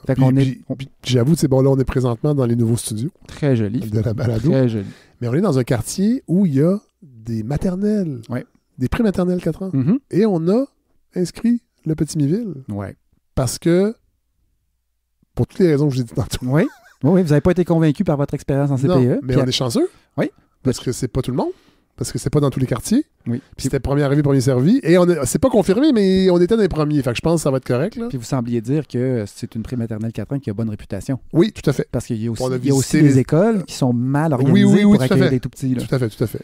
Mais on s'entend que ça devrait pas être le cas. On devrait avoir confiance à nos institutions publiques. Ben, tant au niveau préscolaire du CPE que maternelle. Parce qu'à un moment donné, il y avait un débat qui disait « Faut pas que les enfants de 4 ans aillent vers les écoles. Faut qu'ils restent au CPE. » Parce que ça va phagocyter le réseau des CPE. Ben, c'était pas ça la réponse des CPE. La réponse des CPE, c'était de dire « Oui, mais on est les meilleurs pour s'occuper des 4 ans. Parce que nous, on a une formation 0-5 ans. Alors que les enseignantes, puis le ratio enfant enseignant est beaucoup plus élevé. Fait que tu auras une enseignante qui va gérer 14 enfants ou 16 au lieu de un 10 en CPE. Mais là, maintenant, ils ont une aide. Ils ont une éducatrice avec eux. Fait que bref, Fred, en réalité, il ne faut pas du tout entrer en lutte entre les CPE et les écoles pour les 4 ans. Qu'est-ce qu'on veut? Ça devrait être tout intégré dans un réseau réfléchi. On veut de la qualité. C'est ça qu'on veut. Pour tout le monde. Donc, on n'est plus à la place. La place des 4 ans va tout migrer vers les écoles. C'est une question de temps. Ah ouais? Hein? Oui. Ben oui, parce que c'est ça que le gouvernement veut faire. Puis les ratios sont plus avantageux là-bas. On va en placer plus.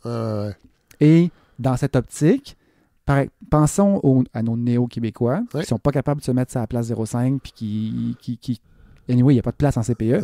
Ben, s'ils ont une place à l'école, ils sont à l'école une année plus tôt, ben écoute, c'est une bonne chose. Ils vont arriver en maternelle plus près. Tout à fait.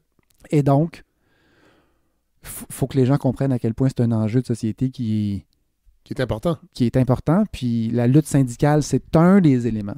C'est un des éléments. Puis si on veut résumer ça au salaire des éducatrices, on ne s'astinera pas longtemps. Non. Mais après ça, moi, ce que je me pose comme question, c'est, mettons qu'on règle le problème. Le salaire augmente. Toutes mes éducatrices en ce moment que je vois qui semblent, ils ne sont pas toutes comme ça, mais il y en a beaucoup qui ont l'air d'être pas bien. De trouver que c'est trop difficile de... En fait, le salaire ne suffira pas, on l'a dit tantôt. Le salaire ne suffira pas, mais qu'est-ce que ça prend dans ce cas-là? Parce que moi, mon problème, là, c'est que je me rappelle très, très, très bien quand moi, j'étais éducateur. Et mon souvenir, c'est de m'être éclaté pendant 10 ans. Il y a eu des moins bonnes années sûrement, là, mais j'ai comme oublié. Mais des projets de corps humain, de décorer le local en espace, en préhistoire. Peut-être que les éducatrices que vous supervisez là, en tant que directeur, peut-être qu'ils n'ont pas tant de fun que ça dans votre CPE. Regarde. Mais c'est ça que je pense. Mais je sais pas pourquoi. Il faut leur demander. C'est votre rôle. Vous êtes gestionnaire. On essaie, Fred. On essaie vraiment. Mais sauf que des fois, j'ai l'impression que je vais faire un parallèle tout à fait... boiteux. Non, mais vos yeux vont sûrement s'agrandir. Quand je jouais au hockey, il y a certaines périodes où je me disais, puis là, je parle pas de période de hockey, de tiers-temps, je parle de passes dans ma vie où j'avais plus de drive au hockey. J'avais l'impression, puis ça dépendait pas de la ligue, ça dépendait pas de la game. Puis je me suis rendu compte que les moments où ça me revenait, puis que je redevenais dynamique, c'est les moments où je perdais du poids, où j'étais moins gros. OK? Donc, quand j'étais sans trop c'est que vous allez avec ça. Sans trop le savoir, si j'étais dans une passe où j'étais de plus en plus en forme, je sais pas, en bonification de mon bien-être, ben je me rendais compte que j'avais bien plus d'énergie, alors que quand j'étais en train de m'empâter puis de physiquement aller moins bien, je m'en rendais pas compte, mais j'avais beaucoup moins de drive et de plaisir à jouer. Puis j'ai l'impression que quand j'étais éducateur, j'ai eu des moments où j'étais plus gros, d'autres moins gros, et ça jouait pas. Mais si on fait un parallèle entre ma game de hockey et mon travail, le réseau entier se portait mieux. Le réseau était en forme. Le réseau benchait. Le réseau benchait, mangeait ses légumes, puis il manquait pas de vitamines. Et on avait l'impression d'être en amplification, puis d'être en... Puis moi, je pense que ça jouait sur l'humeur des gens. Ça se peut très alors bien. que ce qui se passe aujourd'hui dans le réseau, c'est comme si le réseau était en train de s'empâter. Puis de ce que tu entends des experts qui travaillent dans les CPE en ce moment, ils vont dire on s'en va dans le mur pour plein de raisons. Mais tu sais, on parle de pénurie de personnel. Puis moi, je te dis en même temps, j'ai 30 000 places qu'il faut que j'ouvre. Donc, on va ouvrir des places en CPE puis en garderie subventionnée à vitesse grand V. Puis en même temps, on n'aura pas plus d'éducatrices. Donc, le problème de pénurie va augmenter. Donc, le problème de plaisir au travail va continuer à péricliter. Et donc, j'ai l'impression, moi, que cette impression de faire partie d'un tout qui est emballant joue sur l'humeur des gens. Fait que là, la grande question, c'est comment tu fais pour convaincre des gens qui sont dans le milieu en train de travailler, qu'il va avoir un virage, ça va être le fun, puis qu'elles en font partie, puis sinon, elles sont debout dans leur local en train de se dire est-ce que je devrais travailler dans une école? Est-ce que je devrais retourner à l'école 3 ans puis me réorienter en soudure à l'aluminium où je vais faire 75$ de l'heure? Et des fois, j'ai l'impression que la seule façon de s'en sortir, c'est de miser sur les luttes communes, comme celle des syndicats, puis en même temps, se reposer la question comme éducateur, c'est encore le fun? Parce que je pense que travailler avec un groupe de 8 enfants, ça n'a pas changé. C'est encore un métier, si tu es à la bonne place, qui est tellement drôle puis le fun. Mais je sais pas comment faire ça, moi. Puis je me demande si c'est possible. Ce sont d'excellentes questions. On va s'arrêter ici, gars. On va tous y réfléchir. Oui. Parce que on pourrait élargir au Québec en général. Absolument. Est-ce que c'est plaisant d'être un Québécois en 2025? Pas toujours. Pas toujours. Mais est-ce que ça veut dire, Fred, qu'on arrête? Est-ce que si cette humeur-là nous atteint, ben là, moi, j'ai plus envie de faire des chroniques. J'ai plus envie de venir ici parce que je suis pas assez payé, parce que c'est trop compliqué, parce que Fred déménage. Puis là, il y a en même temps, c'est qu'il faut que tu te questionnes. J'aime-tu encore ce métier-là? Et moi, je pense que le métier d'éducateur, je l'ai dit souvent, c'est un des métiers les plus subtils et les plus difficiles. Mais si tu es la bonne personne pour le faire, c'est un des métiers les plus le fun au monde. Et je le sais, j'ai fait plusieurs affaires. Mais là où je me suis éclaté le plus pendant une aussi longue période, puis que je peux appeler mon métier, c'est quand j'ai été éducateur. Alors, je souhaite à tous ceux qui nous écoutent, qui sont éducateurs, de rechoisir leur métier. Puis ceux qui ne connaissent pas ce métier-là, je vous dirais, sans le connaître, là, faites-moi confiance, ils méritent tout votre respect. Oui, tout à fait. Puis ils méritent votre appui dans cette lutte-là syndicale. Voilà. Hey, merci, God, vraiment. Merci à tous nos éditeurs.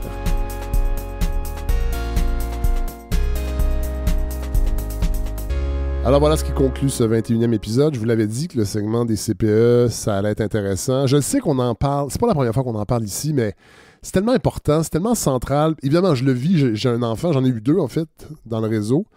Mais c'est tellement important pour le Québec d'avoir un réseau des CPE en santé qui répond aux besoins de la population. Puis, je veux faire un lien avec la chronique de Coralie, qui encore une fois était très target sur Christian Rioux, sur Emmanuel Latraverse. Puis je veux revenir aussi sur ce dossier de la presse parce que j'ai vraiment trouvé ça déplacé que la presse, avec tout ce qui se passe aux États-Unis, la remise en question de la démocratie, la destruction des structures étatiques avec le comité Doge, et que la presse Et là, je le sais que je suis critique des médias, puis il y en a qui sont tannés peut-être de m'entendre toujours critiquer les médias, mais je pense que c'est important qu'on le fasse, puis c'était un peu à cause de Philippe de Grosbois. C'est le premier, en fait, qui est arrivé avec son livre « La collision des récits », vous le savez, il est devenu chroniqueur, qui a structuré une critique des médias, puis on n'en a pas au Québec de critique des médias. Moi, je suis toujours flabbergasté de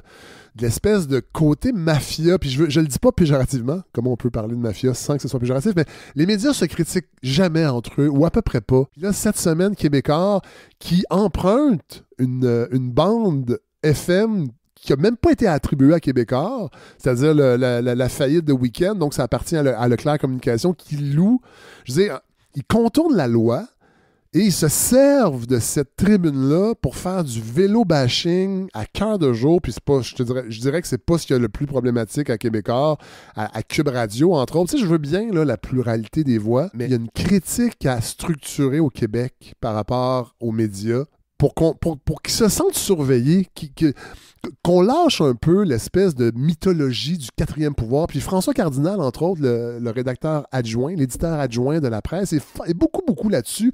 Puis d'ailleurs, quand je critique les médias, je devrais être plus précis. Je critique, puis je pense qu'il faut le faire, les comités de direction des différents journaux ou même des départements d'information, que ce soit à Radio-Canada, à la télé, à la radio, les journaux. Parce que c'est pas tant les journalistes le problème. Les journalistes ont souvent les poings et les mains liés. Évidemment, ils peuvent évoluer dans leur propre profession et leur code de déontologie et leur formation. Mais les ordres viennent de plus haut. Mais on m'a confirmé qu'à la presse, ça avait brassé. Les journalistes n'étaient pas contents de l'inclinaison pro-pétrole qu'a pris la presse en réaction aux menaces de tarifs américaines. Puis je reviens sur ce dossier-là de remettre en question les acquis de la Révolution tranquille. Je trouve ça cheap que la presse se serve d'une période aussi tendue, aussi inquiétante pour en profiter, pour remettre en question. Et vraiment, on sent, là, c'est l'agenda conservateur de Stéphanie Gramont. Et on nous a présenté un dossier qui était, dans le fond, un ramassis de chroniques. On est très, très loin du journalisme d'enquête. Puis François Cardinal est bien bon pour nous faire la leçon sur le dialogue, puis tendre la main à l'extrême droite. Puis c'est donc important de se parler, puis de mettre de côté nos préjugés. Mais ce dossier-là, c'était une job de bras anti-Révolution tranquille, anti-filet social québécois, pour nous répéter qu'on n'avait pas les moyens. On ne parle pas des baisses d'impôts qui durent depuis des décennies et auprès des particuliers et auprès des entreprises. On ne parle pas d'évasion fiscale. On ne parle pas des éléphants blancs du gouvernement, Nordvolt, on pourrait en nommer plein. Je ne reparlerai pas de la SAQ, mais tous les médias l'ont fait, avec raison, mais on ne remet jamais en question la perte d'expertise qu'on a décidé collectivement de laisser aller. Tous ces fonctionnaires qu'on a dégraissés au cours des années, toute cette expertise-là qu'on remet entre les mains de firmes externes, ben ça donne le fiasco de la SAQ, ça donne le fiasco du REM, parce je pense qu'on est obligé de dire que tout ça s'enligne vers le fiasco, parce qu'on confie ça au privé. Puis là, on a encore un journal qui se fait le gardien de la démocratie et qui nous offre un grand dossier de chronique orientée. Hey, on peut tous s'entendre que collectivement, là, on n'a-tu pas besoin d'une analyse de Gaétan Barrette sur le système de santé? Le pyromane du système de santé. Pourquoi il demande encore aujourd'hui de commenter le système de santé? Paul Arcand a eu des grandes années de radio. Paul Arcand est millionnaire. Paul Arcand a eu le crachoir pendant des décennies. Est-ce qu'on peut laisser la place à d'autres histoires, à d'autres façons de voir l'actualité? On l'a entendu encore chier ces pistes cyclables, le mythe du déneigement des pistes cyclables. Moi, là, je fais du vélo d'hiver.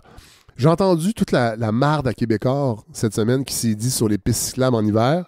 Ça va finir par faire de la violence sur la route, hein, parce que vous le savez que c'est ça qui arrive, c'est qu'on le sent, l'impatience des automobilistes, parce qu'on n'arrête pas de le répéter qu'on n'a pas d'affaires, mais c'est un moyen de transport. Moi, j'amène mon enfant au CPE, qui est en pénurie de main-d'œuvre, parce qu'on coupe depuis tellement longtemps. Les pistes cyclables ne sont pas déneigées depuis plus qu'une semaine. Je dis pas qu'il fallait qu'elles le soient. Il y a eu des chutes de neige records, et ça va continuer. Ça va faire partie de la crise climatique.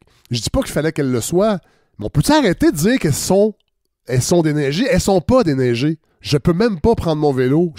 Cette semaine, j'étais sur une avenue, je peux même pas sortir sur le trottoir avec mon vélo et même pas aller dans la rue. Fait que pourquoi des médias continuent de répéter ces mythes-là pour craquer le monde, alors qu'on sait très bien que c'est les voitures qui ralentissent le déneigement à Montréal?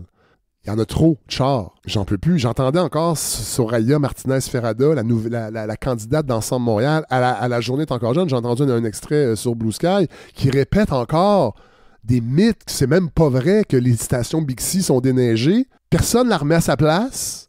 Puis on accepte ça, que ça occupe l'espace médiatique, alors que ces gens-là ne comprennent pas que s'il y a moins d'autos sur la route, ça va faciliter la vie des automobilistes.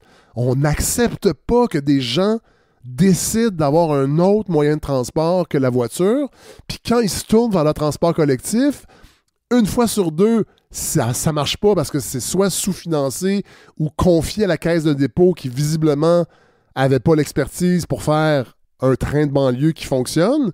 Je veux dire, en 2025, j'en reviens pas pour vrai. Cette semaine, là, ça a été vraiment, vraiment dans mon délire de fièvre, de grippe. J'en revenais pas. J'étais, voyons, on recule. Hey, le vélo d'hiver, là, ça fonctionne, les amis, puis on vous oblige pas à en faire. Mais crissez-nous patience si on a choisi ça comme moyen de transport au lieu d'avoir un char. Finalement, j'ai pris un communauto pour aller porter mon fils à la garderie cette semaine en partie. On a pris l'autobus une fois avec ma conjointe. Ça a été le bordel. Mon point, là, c'est que je revendique cette importance-là de critiquer les médias. Puis j'aimerais ça qu'on soit plus à le faire, ceux qui ont des tribunes, au lieu de fermer sa gueule parce que peut-être qu'un jour, je vais travailler pour eux puis ça va me permettre de payer mon loyer. Hey, pour vrai, s'il faut faire ça là, pour tolérer l'intolérance comme on l'entend dans des radios comme Cube, hey, je vais faire un autre métier pour vrai. Là. S'il faut que je fasse à semblant que c'est correct ce qui se dit parce que de toute façon, dans mon cas, Cube, c'est réglé. Là, j'en ai déjà parlé. Ils m'ont déjà courtisé puis je leur ai dit poliment non au début de cette aventure-là. Et Richard Martineau, d'ailleurs, a prétendu que c'était moi. En tout cas, je reviendrai pas là-dessus, mais tout ça pour dire que vos gueules, à un moment donné, là, tassez-vous les vieux, puis laissez donc les jeunes être autre chose que ce que vous avez été. Et construire des pistes cyclables qui vont ne servir que quelques mois par année, parce que les autres mois, ils vont être fermés. Quoi qu'on les déblaie, parce qu'il y a 2-3 crinqués qui veulent les autres montrer à tout prix que les autres sont bons, puis ils font du vélo à moins 30, puis regardez-moi aller, puis comment je suis beau, puis comment je suis bon. Mais c'est une maladie mentale. C'est une maladie mentale. Les quelques coins qui font du vélo en hiver, bravo pour vous autres. Je suis content de vous voir arriver au travail avec la morve au nez puis le dessous de bras qui pue. C'est bien correct. Je suis content pour vous autres. Je doute pas ça, là. Pouvez-vous m'expliquer pourquoi les maudites pistes cyclables, puis là, je vais dire maudites, puis il y a bien du monde qui me l'écrivent. Hey, je vous lance une question parce que dans ces temps troubles, vous le savez, moi, j'ai fermé mon compte Amazon, j'ai fermé mon compte Adobe, j'ai fermé mon compte Airbnb. Je m'en servais plus, cela dit, d'Airbnb, mais j'avais encore mon compte. Fait que je l'ai désactivé avec cette nouvelle que le CEO était rendu dans le comité Doge. Mais là, vous savez que la balado organise des soirées d'ensemble parce que DJ Fred Savard fait du bien, paraît-il. Je sais que les soirées d'ensemble que j'organise, ils pognent. J'en ai fait au Lion d'Or, j'en ai fait au ministère. Puis là, je migre vers le Osgang Plaza, cette salle sur la Plaza Saint-Hubert qui est gérée par un OBNL d'économie sociale. Puis je trouve tellement que ça fit avec mes valeurs. Fait une salle de 400 places, centrale, ça va être vraiment trippant. Mais là, je me rends compte que comment je vais faire pour vendre des billets, en fait, pour faire la promotion, parce que moi, je le faisais avec Facebook. Puis tu sais, Facebook, malheureusement, sur le plan de la pub, c'est vraiment efficace. Parce que pour pas cher, tu peux rejoindre vraiment ta clientèle. Puis tu sais, j'aurais pas les moyens de... toute façon, c'est des soirées d'ensemble. Je veux dire, je vais pas commencer à faire de la pub dans le Devoir ou à la presse. Là. Je veux dire, je comprends que les médias sont pas contents parce que les GAFAM ont pris une portion de leur revenu publicitaire, mais pour des petites organisations comme la mienne, c'est-à-dire le LBFS incorporé, que vous voyez souvent pour les donateurs et donatrices sur votre reçu de dons, ben ça me permet pour 300-400$ de rejoindre énormément de monde puis d'avoir un retour sur investissement de la pub pour, on s'entend, amener des revenus à une balado de gauche qui veut, jour après jour, doucement, détruire le capitalisme.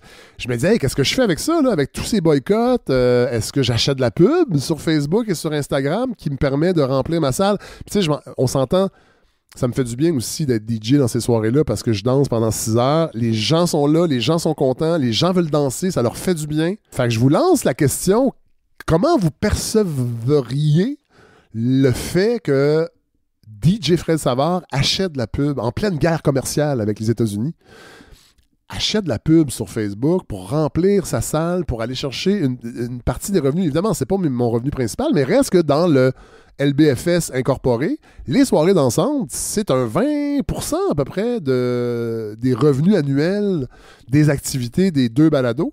La balado de Fred Savard et On a fait nos recherches. Alors voilà, ça m'a habité cette semaine parce que je veux que ça marche. J'en ferai pas à chaque mois, là, de ces soirées-là, mais j'aimerais en faire une par saison, là. Genre les 4 saisons de DJ Fred Savard au Osgang Plaza.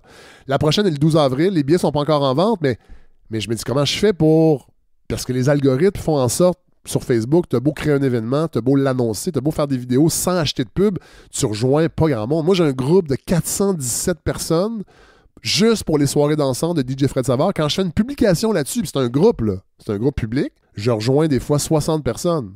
Alors que c'est un groupe que les gens s'abonnent à ce groupe-là. Fait qu'à un moment donné, je suis comme pogné avec la logique de marde des GAFAM, mais en même temps, pour pas beaucoup d'argent, je réussis à rejoindre du monde qui vont emmener de l'eau au moulin d'une compagnie qui essaie d'inverser un peu, très modestement, mais le capitalisme, en tout cas.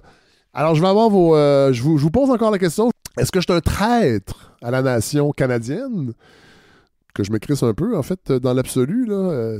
D'ailleurs, ça, on y reviendra, mais ce renouveau nationaliste canadien, cette semaine, avec la fameuse partie de hockey, qui n'était pas si intense que ça quand on la regarde. En tout cas, mais ça m'a étonné. Ça m'a rappelé, en fait, le nationalisme de la commission Gomery.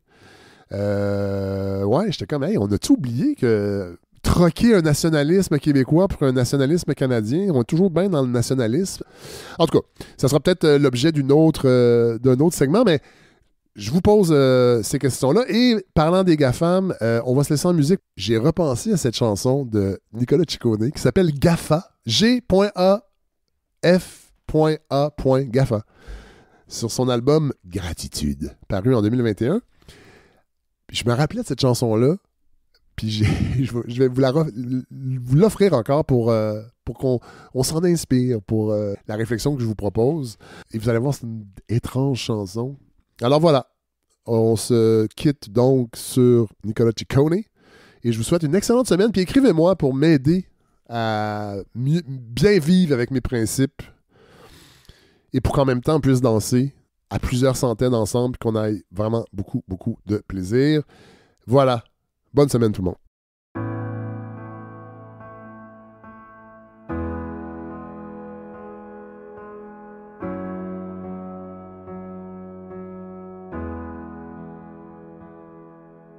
GAFA, Google, Apple, Facebook et Amazon sont les maîtres du monde. Ils nous programment à chaque jour comme des drones, mais personne ne le croit. On ne s'aperçoit pas qu'en esclave on se rend devant le 1%. À chaque fois que tu partages tes photos sur le net, que tu achètes ou vends, que tu écoutes un film sur le web, tu laisses une trace de toi. Tu sors de l'anonymat, toi tu ne les vois pas, mais si qu'ils te voient. Mais au fond, sans balance, mets une belle photo de toi. On veut voir tes gros lolos, partage-la, commente-la. Et on rit, tout est ridicule ici. C'est notre génération C'est notre génération. GAFA, Google, Apple, Facebook et Amazon sont les nouveaux puissants, déclassant tout pays et tout royaume. Leur territoire s'étend jusque dans l'inconscient.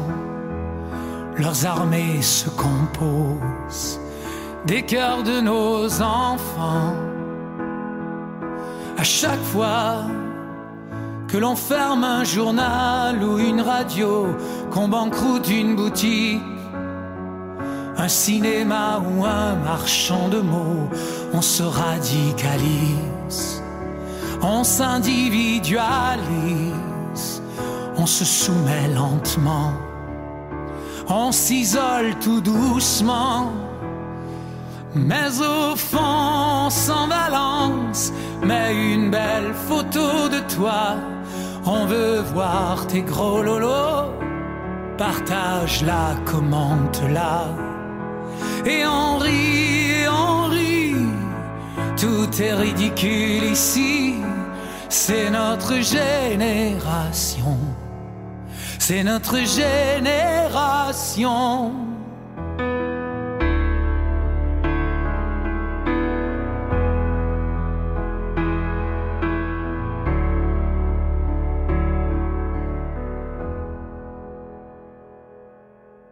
GAFA, Google, Apple, Facebook et Amazon sont les maîtres du monde.